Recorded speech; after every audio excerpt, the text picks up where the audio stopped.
The NFL season starts tomorrow, but as fantasy players, our job is just now getting started. I have 8 players for you today that you should start or sit for week 1 in fantasy football. If you have any more questions or just want a second opinion, drop it in the comments.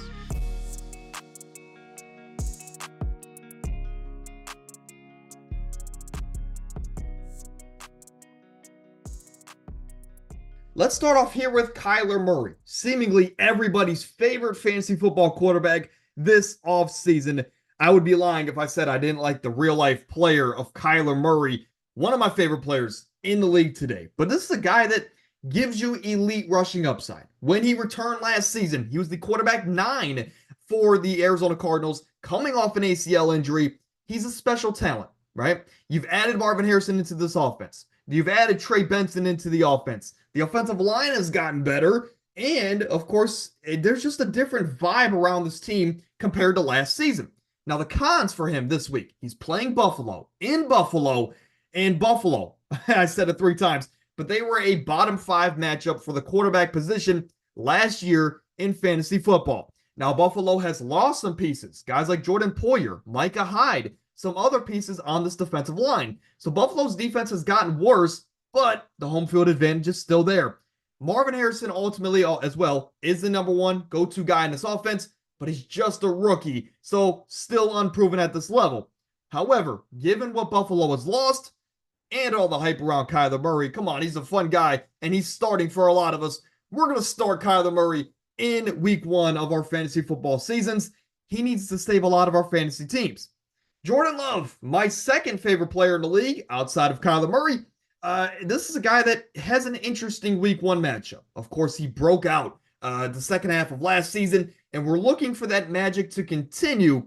But he opens up this year in Brazil, right, in an international game. And in the recent years, these international games have been either really high scoring or really low scoring. But for the majority of the time, they're lower scoring. So that limits the upside of a lot of the players on both the Packers and the Eagles in week number 1. Now, Philly, they were a top 2 matchup for the quarterback position last season. We remember that. We targeted quarterbacks going against the Eagles secondary because it was that bad. Jordan Love, all his weapons are coming back healthy. The offensive line has gotten better, and it's year 2 as a starter, so you can only imagine he's going to be a little bit more comfortable from day number 1. Hopefully he doesn't struggle first half of the season. Now, the cons. Philly has improved their secondary immensely, bringing back C.J. Gardner, bringing in guys like Cooper DeJean, right, throughout the draft. This secondary and this defensive front has gotten a lot better compared to last season. So how comfortable and how good are they going to be from day number 1 on international turf? Something to look out for. But for the fact that it's an international game and the Eagles defense has gotten better, I'm going to say sit Jordan Love. If you can this week, of course, go with a different option down the board. Kenneth Walker, at the running back position, I've raved about him all off season. This is a guy that, with his new coach in Mike McDonald, has raved about him. Zach Charbonnet is in the background. I understand that, but he has talked highly of Ken Walker. He has said Ken Walker is going to be a workhorse back. It's going to be an every down role, and he's going to be used more in the receiving game this year, which only, of course, hires his upside on a week-to-week basis. On top of that, Denver was a top 3 matchup for the running back position last season. Now, you might be saying, Owen, that's only because Miami put up 70 points against them. I understand that. So what I did, I even took Denver's defense. I took that Miami game out of Denver's schedule, and I still looked at it. They were a top 5 defense for the running back position. So Denver, they're bad, right? Right? They've lost a lot of pieces over the last few years, and they only lost more this past offseason. The only cons about Ken Walker is his health. That's always the question.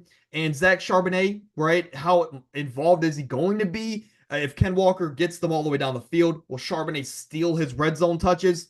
Something to look out for. But ultimately, I'm going to start him against a poor Denver defense. And plus, Geno Smith has a lot to play for in this matchup. Naji Harris. Jaylen Warren, of course, had a bit of a hamstring injury. He should be back and ready for week 1. Is he going to get a full workload? Probably not. So Naji Harris is going to have a couple weeks here where he is the focus back in a run-focused offense. Of course, they brought in Arthur Smith, the former head coach of the Atlanta Falcons. they are going to run the football. So we like the scheme on paper. And plus, Naji Harris with either Russell Wilson or Justin Fields, he's going to have plenty of check down opportunities in this first month or so of the season with Jaylen Warren's injury. The cons, however, it's an Arthur Smith scheme. We've never liked fantasy football players under Arthur Smith's scheme ever since he left Tennessee, right? So we have to worry about that. We have to worry about, is Jaylen Warren going to come back earlier than we think and better than we think from this hamstring injury? And is he going to be back to his full workload from day number one? He shouldn't be, but it's something to look out for. However, in this matchup against a Falcons defense that should be a lot better this year, I'm going to say sit. Might be a shocker, but Najee Harris shouldn't be a starting running back for you anyway. Cooper Kupp. Look, he's on his revenge tour. Last year, when him and Puka Nacua played at the same time, he led the team in third down and red zone targets. He is still the go-to guy and Matt Stafford's favorite target in this offense. This is an offense that I believe will be a high-scoring offense, no doubt, right? They're going to be a top 10 group, and I think they're going to have two top 12 receivers in Cooper Kupp and Puka Nacua. So there's going to be a ton of opportunities to go around. The only thing I worry about is Matt Stafford's back, really. That's my only worry in this offense, but especially for week number one in this matchup against the Lions, who they lost to in the playoffs last year. You know they're going to come back angry with a chip on their shoulder. They're going to be trying to put up as many points as they can. Come on, man. We're going to start Cooper Kupp on his revenge tour. Hopefully he can rekindle some of that magic from just a few years ago. Rashee Rice, the pros. Look, I understand he had a bit of an incident in the offseason, but he was not placed on the commissioner's exempt list, which means the same situation that happened with Kamara just 2 years ago is going to happen to Rashee Rice. He's going to play this entire year. He's going to, of course, get suspended to start the 2025 season, and that's just probably what's going to happen. So with that being said, Rashee Rice was being heavily underdrafted in the 7th or 8th round of our drafts, and he's going to be the most targeted player in this offense. They've talked about limiting Travis Kelce's workload this year, focusing on the postseason with Travis Kelce. So with that in mind, I think Rashee Rice might be the most targeted receiver and player in this offense.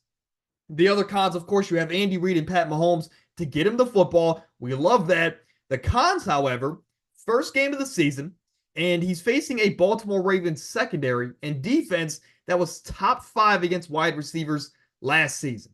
So something to look out for. But Rashee Rice, I believe, I'm going to start him this week in week 1, now that we have the good news about his suspension being pushed off.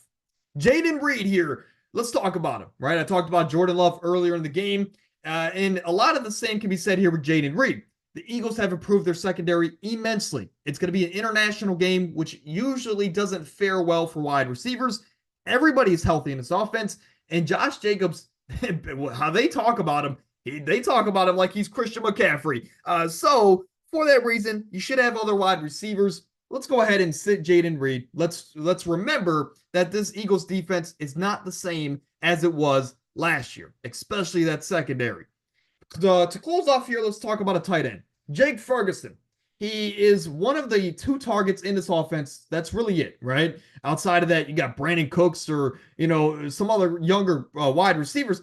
It's really CeeDee Lamb and Jake Ferguson, and that is the lifeline of this offense outside of Dak Prescott. So he's going to get a lot of volume, a lot of targets this week. And last year, he led all tight ends in red zone targets last season. Of course, him and CeeDee had incredible years. They're looking to continue that this year. However, I'm a Browns fan. Maybe my bias is getting in the way. But one thing I remember is outside of the game against the Niners, there wasn't really a tight end that dominated us last season. And the stats back that up. The Browns had the best defense against wide receivers and tight ends last season. So I think the numbers are going to take a slight hit here in week number 1. And I think, if anything, CeeDee Lamb's going to be the one to have a pretty big day, not Jake Ferguson. Again, JOK for the Browns, talented linebacker, got paid like it, and he's going to be just an athletic guy that's on Jake Ferguson all game. There's just a lot of bodies and a lot of coverages to throw at these guys. I'm going to play it safe. He shouldn't be your starting tight end, but if he is, there's some other guys down the board that you could start. Ask me in the comment section. but I'm going to sit him for week 1. So this is the quick recap. We're going to keep track of this all season, just like last year. Last year, I'd say we got about 80% of these right, compared to, again, how well they do that week. So you can trust me a little bit, right? But that's going to do it. If you have any questions or just want a second opinion, let me know in the comments. I'm going to get back to you as quick as I can.